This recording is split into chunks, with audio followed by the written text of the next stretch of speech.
I'd like to welcome back Blackwater. Thank you. When somebody goes out to see your concert, what can they expect to see? But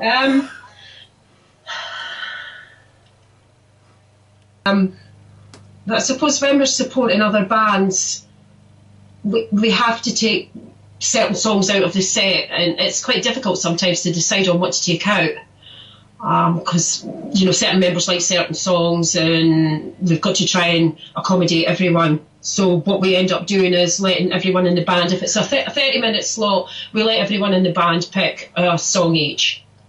And there's usually a couple of songs that stay in the set, isn't there? Like Bolt, it's usually a final song because it's probably the strongest one we've got.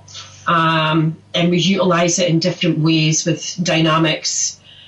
What they're going to see is a dynamic set from us. We've got some quieter, sort of more laid-back, almost acoustic tunes with full band arrangement. We've got full-on rockers. We sort of like go everywhere from on the edge of metal back into sort of like Celtic acoustic music. So we've got quite a breadth of songs and styles to present to people. Last year, y'all released a EP. How's it doing? Oh, it's going very well, thanks. Yes, it's doing very well. Can I just interrupt a minute? It was actually an album we released. Okay. It's okay. It was an 8-track album. We put it on Spotify, Amazon, iTunes. All the digital things, yeah. Yeah, and we also put it on Bandcamp, which, funny enough, Bandcamp's the one that's actually selling more albums than any of the other retailers. Yeah, indeed. Yeah. Okay. Is it doing as well as y'all expected to do, or? No, better actually. Yeah. No, you come into these, you don't really know what's going to happen nowadays because everything's in flux with the music sales industry, with streaming and things like that. To be honest, we thought we'd make most of our revenue out of streaming, which would be, not a lot. But we've sold quite a few albums, so we're really sort of quite proud of that, yeah. People seem to still want to buy hard copies as well. They buy and download them, but quite a few of people who are buying from us want to buy the hard copy. Mm-hmm. Show the hard copy, Jim. Which is that. And inside that, you get a booklet with the hard copy. I don't know if this has got a CD inside it or not. Yeah, CD. Oops. Let's hold that up so that we've got a CD inside it. Oh! The middle, if I can get it open, which is actually out of date now because Chris, the bassist, has left the band and we've taken on Twig, who now does the bass. And we're in the process of recording a 3-track EP, which Twig will be putting bass onto. It's all new recordings of some of the older material. But in between the album and the EP coming out, we've also got a single, Daughters of the Moon, that you can get on Bandcamp. Bandcamp, yeah. So we've been busy since we last spoke, Rich. As a musician, playing the guitar, what was the best guitar you ever played, and what did you like about it? Oh, you mean actual guitar make kind of guitar? Yes. The best guitar, actually I've got it at the moment. It's a Bernie, which is made by Fernandez of Japan. It's a Les Paul copy, but it's actually, and I've had a few real Les Pauls in the past, but it's actually as good as any Les Paul I've played, and it's got a massive sustain on it. I can just sort of stand there and Santana my way on a single note for hours if I want to. It's just really well balanced, and it really plays very well. I can get all the guitar sounds I want out of it in conjunction with my amps and my effect. It's just a great guitar. It's really good. When you're out there playing music, what kind of attitude do you gotta have? Oh, you've got to have an attitude, because you've got to project yourself off the stage, not just with what you're playing, but visually as well. I must admit, I tend to sort of like hide under a hat a bit. Yeah, all right. I like that. It helps me put on the skin of a performer, kind of thing. You know what I mean? To play the part. And Like yes, that. there it is. So. But yeah, you've got to connect with people. So it doesn't matter how good music is. If you don't connect with the audience in front of you, then they're going to not feel it with you. So you've got to try and bring them into it, which means interacting with them, behaving the way they might expect a rock band to behave, even if it's not the way you think you want to behave yourself sometimes, pulling some of the old cliched poses and stuff like that. It just works wonders. It just gets you into the whole thing. And we're moving on and up. Sadly, no American tour yet planned, I'm afraid, at the moment. Okay. Well, I'm gonna turn it over to y'all if y'all want to play a tune or something. Oh, okay. Yeah. Unfortunately, the drummer couldn't make it today, family commitments. So we're taking it down acoustically. So we're going to do a song called "Nothing Without You." Okay, Yeah. right.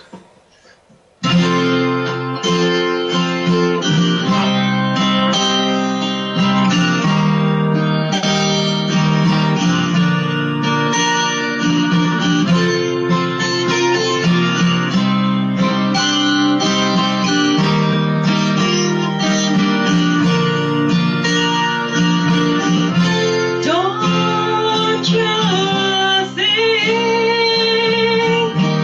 it is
June, you got a really great voice.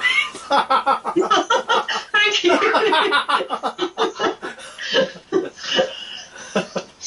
How'd you enjoyed it, Rich?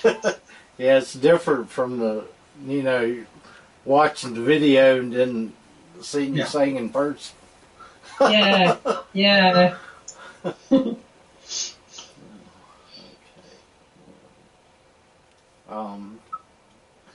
I guess where can people go and see you, like Facebook and YouTube and stuff like that? We've got a Facebook site, which is Blackwater Band UK, www.facebook.com, obviously. Bandcamp, whose address I cannot remember. https:// blackwaterbanduk.bandcamp.com. Yep, where you can get t-shirts, like Yes. this one. And you can also get the EP, the album. the single, and the Daughters of the Moon single, and the Diffraction album. Yeah. Downloadable as well as hard copy. Yes. Twitter. Yes. We're on Twitter, which is because of the amount of characters that you can have on Twitter, we've had to drop the K off the end, so it's just at Blackwater Band U, as in the letter U, not the word U. But we are, I don't think I mentioned it to you, we're in the process of getting another album together. Well. Yeah, we've got something like nine songs, 9 or 10 songs. We're halfway through arranging them, got them quite tight. We've started to gig them a little bit as well to get some feedback from people. There's a couple of them that's been quite well received. Yeah. We've got a few more that a couple that we've started working on in the last month, and a couple that we've still to look at. Yeah. So yeah, we're hoping to get another album out quite soon too. Yeah. Did y'all write all the music to it, or? Oh yeah. Yeah. Absolutely. Yeah. I suppose I wrote most of it. Mike's wrote a couple of tunes. Yeah. Yeah, but I put the lyrics and the melody to it. But yeah, I think I'd probably write 90% of the songs. Yeah. Yeah. But I'm not. What's the word? Precious towards them. When Mike and I'll sit and do them acoustically, and then we'll take them to the band, and I'll just say to the guys, look, you put on it what you feel serves the song the best, and we work quite well together in that situation, don't we? It tends to work very well. Yeah. It's like it can get go too far one way or too far the other way, and everybody sort of turns around and goes, no, maybe perhaps we ought not to do it that way. Yeah. It doesn't work that way. How else can we do it? And what comes out tends to please us all, and it seems to please the people who listen to it. So hopefully we've got a golden formula. I don't know how golden it is. But... Well, thanks for being on the show again. I really enjoy talking to y'all. Oh, cool. Yeah, thanks for inviting us back, Rick. Yeah. Hopefully you'll invite us back in the next 6 months.